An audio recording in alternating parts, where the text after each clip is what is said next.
Hi, I'm Sean Arnold, and this is another brief, brave attempt in learning. Hi, I'm Sean Arnold. Right now we're going to be exploring how you can get started with Minecraft Education Edition.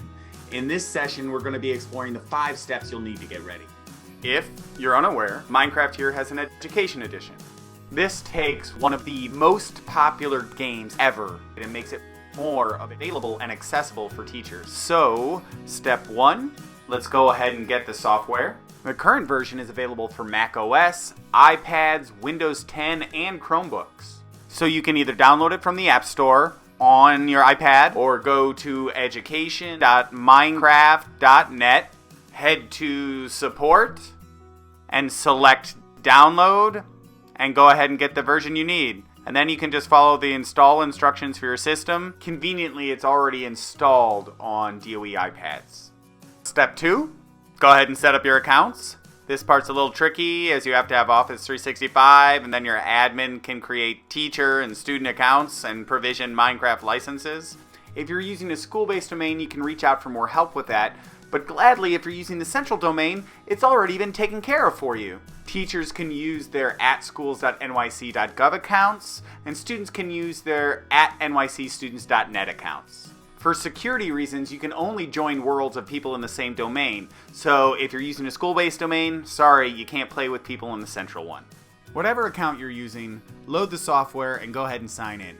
Step 3, time to manage the settings. The first time you pop in, you'll probably want to click over on the coat hanger and play with your character a little bit.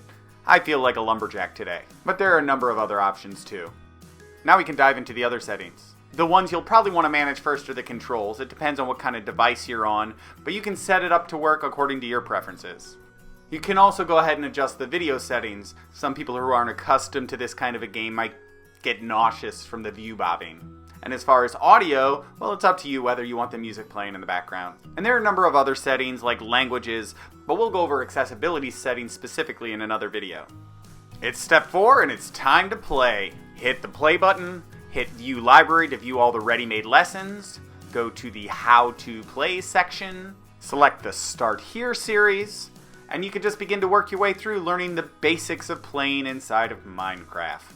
Go ahead and start with the movement world, select create world, and you're ready to begin. Just follow the directions in the game to learn about how to move and explore within Minecraft. Then step 5, time to start your lessons. You don't need to be all that good at Minecraft to teach with Minecraft. It's okay if you're a noob, alright?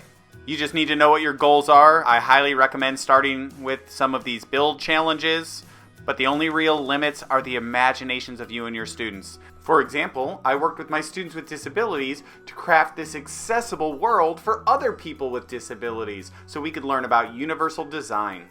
And in other situations, we partnered with area organizations to recreate famous local sites.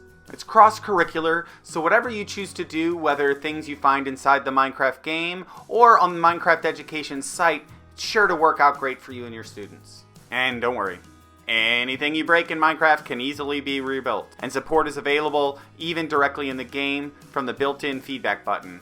I'm excited to see what you and your students might create. Thanks so much for joining me, and if you found it helpful, like, subscribe, and check out any of the other Minecraft education videos here. See ya!